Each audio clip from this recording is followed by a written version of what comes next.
Hello મિત્રો, જય શ્રી કૃષ્ણ, જય માતાજી। હવે એક આ ઘીનો ડબ્બો છે, એની અંદરથી આપણે એક નાનો ચબૂતરા જેવું બનાવ્યું છે, જે કબૂતરાઓને ચણવા માટે। આની અંદર વચ્ચે આપણે પાણી મૂકી શકીએ છીએ, આ બાજુ ચણ મૂકી શકીએ છીએ, બાજરી છે, જુવાર છે, ઘઉં છે।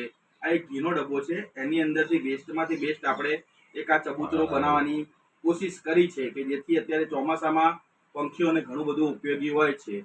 અને આમાં ચોમાસામાં ઘણી જગ્યાએ કબૂતરો બિચારા ભૂખ્યા પણ હોય છે, કે જેથી કરીને એ લોકો શું ચણ બરોબર જોઈએ એવું મળતું નથી। તો આપણે વેસ્ટમાંથી બેસ્ટ કર્યું છે। તમે પણ જો ઘરમાં આવું પડ્યું હોય તો વેસ્ટમાંથી બેસ્ટ કરી શકો છો। અને આમાં ઘણું બધું સારું હોય છે, અને એક પુણ્યનું ભાથું બંધાય છે। અને તમે પણ આવા વેસ્ટમાંથી બેસ્ટ કરી શકો છો। અને અમારો આ વિડીયો તમને મોકલ્યો છે, જો ગમે તો આગળ વધુ પહોંચાડજો, અને બને એટલો શેર, સબસ્ક્રાઈબ અને આગળ મોકલજો તેવી અમારી વિનંતી। જય શ્રી કૃષ્ણ, જય માતાજી, જય હિન્દ, જય ભારત।